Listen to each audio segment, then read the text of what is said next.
शाम का समय था। रोज की तरह गांव के हाट पर गहमा गहमी का माहौल था, परंतु चाय की चुस्की के साथ होने वाली चर्चा का विषय बदला हुआ था। आज का विषय देश, प्रदेश या पंचायत की राजनीति नहीं, न ही क्रिकेट मैच का विश्लेषण है। चर्चा के केंद्र में ग्राम कचहरी के द्वारा लिया गया फैसला है। हर जुबान पर सरपंच साहब द्वारा लिया गया निर्णय है। काका, अभी तक तो कभी लगा ही नहीं कि ग्राम कचहरी का भी कोनो पावर है, लेकिन सरपंच साहब के फैसला ने चमत्कार कर दिया। अरे हम तो अब 80 पार कर रहे हैं बाबू। हमने तो वो समय भी देखा था जब रोहिन काका मिर्जई और पगड़ी पहनकर 4 कोस की चौहद्दी में पंचायती करने जाते थे। अरे अंग्रेज अफसर परेशान हो गया था।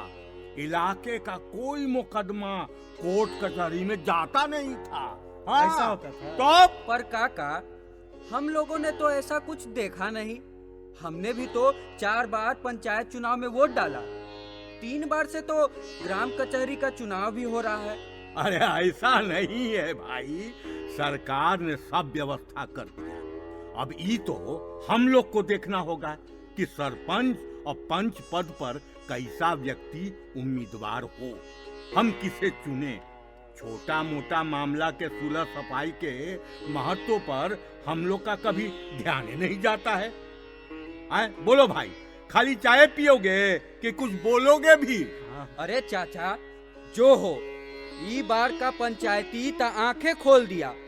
सरपंच साहब ने गांव के 2 परिवार को नहीं, पूरे समाज को बर्बादी से बचा लिया।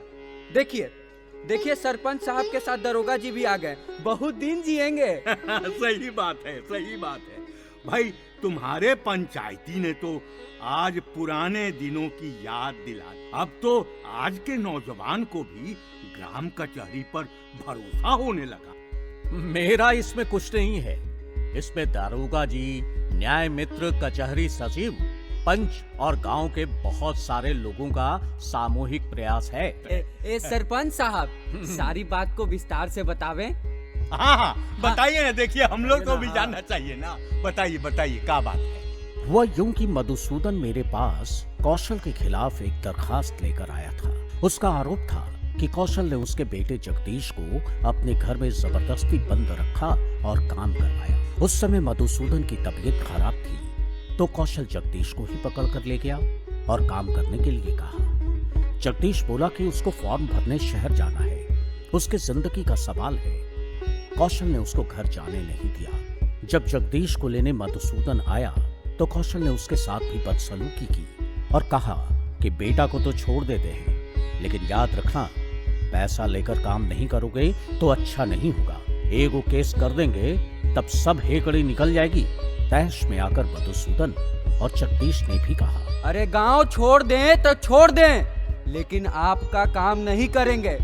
कोर्ट कचहरी खाली आप ही के लिए नहीं है। हमहू देखते हैं कि आप मेरा क्या बिगाड़ लीजिएगा। सरकार ने हमरे लिए भी कानून बनाया है, सुन लीजिए। हम केस करेंगे तो जमानत तो नहीं होगा। मधुसूदन जगदीश को लेकर थाना चला गया। वहां थानेदार साहब ने सारी बातें सुनी और उसे समझा बुझाकर मेरे पास भेज दिया। मधुसूदन दरखास्त लेकर मेरे पास आया। कागज देखकर मेरा माथा ठनका। कौशल तो ऐसा हूं हमको अपना दुश्मन मानता है। उसको लगता है कि गांव के गरीब गुरबा को हम ही उकसाते रहते हैं। अगर फैसला उसके खिलाफ जाएगा तो सब यही समझेंगे कि हमने उससे दुश्मनी निकाल लिया। हमने कचहरी सचिव से कहकर दरखास्त तो ले लिया, पर समझ में नहीं आ रहा था कि आगे क्या होगा। शाम को दारोगा जी का फोन आया। मालूम हुआ कि कौशल मधुसूदन और उसके बेटा पर केस करना चाहते हैं। दारोगा जी ने घटना की जानकारी देते हुए उसे समझाया, चूंकि मामला ग्राम कचहरी के अधीन है, अतः बेहतर होगा कि आप सरपंच साहब से मिलें। जवाब में कौशल ने कहा, वहां जाकर क्या होगा?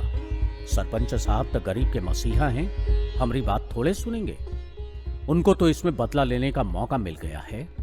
इधर जगदीश भी कुछ लोगों को कह रहा था कि सरपंच साहब अपना जात का नहीं होंगे तका मेरा हो जाएंगे। हमको दोनों तरफ की बात की जानकारी मिल रही थी। मैंने न्याय मित्र को फोन करके बुला लिया। नियमानुसार दोनों पक्षों को अपना अपना पंच चुनने को कहा। सबको पंचायत के लिए मुकर्रर दिन की जानकारी दे दी गई, पर मैं परेशान था। न रात में सो पाता था, न दिन में किसी काम में मन लगता था। खाना पीना भी नहीं सुहाता था।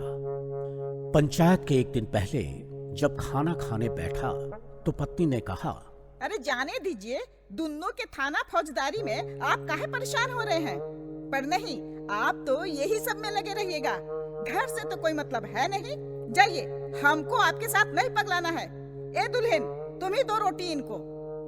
बाबूजी, आप तो इतने पढ़े लिखे और सुलझे विचारों के व्यक्ति हैं, आपको इतना संशय क्यों?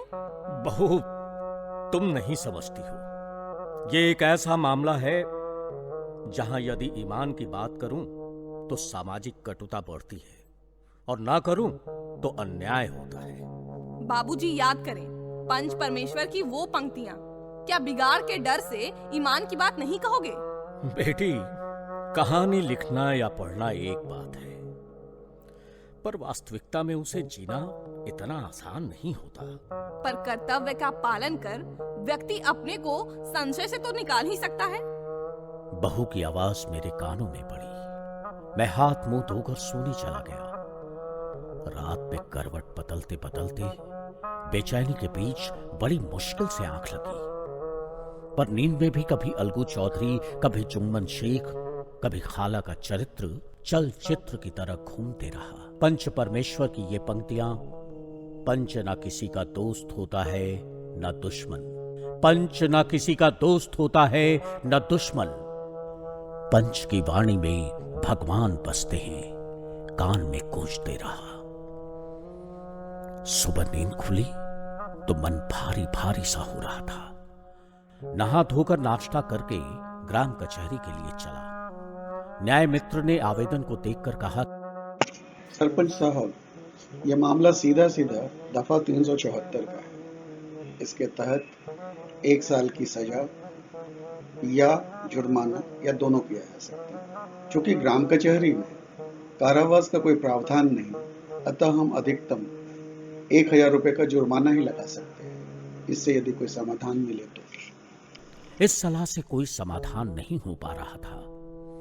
तब तक बाकी पंच जगदीश, मधुसूदन और गांव के कुछ लोग भी आ गए। ग्राम कचहरी की कार्यवाही शुरू हुई। कौशल ने कहा, मधुसूदन के काम पर नहीं आने से मेरा काम हर्जा हो रहा था। अगर इसके लिए उसके बेटा से काम करवाया तो इसमें इतना बवाल क्यों है? कौशल की ओर से जो पंच थे उन्होंने उसके साथ सहमति जताते हुए कहा कि आखिर मधुसूदन एडवांस में पैसा भी तो ले लिया था। अरे एडवांस लेने का मतलब ये तो नहीं कि हम आपके गुलाम हो गए। वो भी एडवांस हम लिए थे, मेरा बेटा नहीं। तबीयत ठीक रहता तो काम तो करिए देते, लेकिन जगदीश को तो शहर जाकर अप्लाई करना था। अब उसका क्या होगा? दोनों पक्ष अपना तर्क रख रहे थे। सबको सुनने के बाद मैं सरपंच के कर्तव्य का पालन करते हुए निर्णय सुनाने को तैयार हुआ तो पंच परमेश्वर एक बार फिर मेरे दिमाग में कौंध गया। ग्राम कचहरी के सरपंच के रूप में मेरी जिम्मेवारी अति महत्वपूर्ण है। दोनों पक्षों को सुनने और परिस्थितियों का विश्लेषण करने के बाद हमें लगता है कि हमें भी समय के साथ बदलना होगा। किसी भी परिस्थिति में जगदीश को उपकर काम करवाना गलत है। इसके लिए ग्राम कचहरी के दायरे में रहकर मैं ज्यादा से ज्यादा 1000 रुपए जुर्माने की सजा सुना सकता हूं। पर यदि जगदीश का फॉर्म समय से नहीं भराया तो एक युवा का सपना टूट जाएगा, उसका कैरियर बर्बाद हो जाएगा। पर इसके लिए मैं क्या कर सकता हूं? कौशल खुद पढ़े लिखे, अपने बच्चों का भविष्य बनाने के लिए दिन रात सोचते रहते हैं। नतीजा हम सबके सामने है। उनके बच्चों का उदाहरण गांव भर में दिया जाता है। पर यदि जगदीश को उन्होंने मधुसूदन का बेटा के बजाय गांव का बेटा माना होता तो ऐसा नहीं होता। गांव नहीं, इलाका के लोगों के बीच एक मिसाल बन जाते। मैं तो यही चाहूंगा कि दोनों का भला हो, गांव में सुख और शांति रहे। सरपंच साहब, आपने मेरी आंखें खोल दी। अपने छोटे से स्वार्थ के कारण मैंने बड़ी गलती कर दी।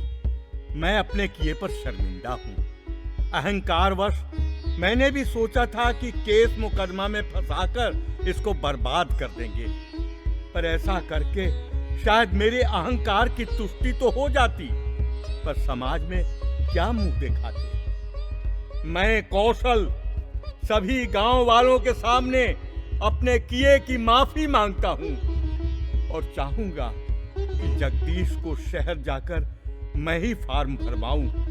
जो भी खर्च आएगा वो मेरा हो।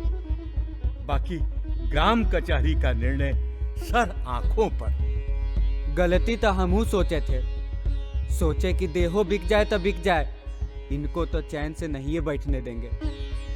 पर अब लगता है कि ये सब करके हम इनका का बिगाड़ पाते, पता नहीं। पर अपना घर और जगदीश का भविष्य तो बर्बाद हो जाता। इसलिए ये सोचकर हमको लाज लग रहा है कि ये कुबुद्धि हमको आया कहां से। ग्राम कचहरी किसी को सजा देने से ज्यादा इस बात के लिए बनी है कि गांव के आपसी विवाद का निपटारा आपसी सुलह से हो जाए। गांव समाज का सौहार्द बना रहे ताकि गांव का विकास हो सके। जैसा कि कौशल ने कहा, वे अगर जगदीश की मदद करना चाहेंगे तो इसमें किसी को क्या आपत्ति हो सकती है? क्यों मधुसूदन? सरपंच साहब के बात आज तो सच्चे साबित हो गया कि पंच परमेश्वर होता है।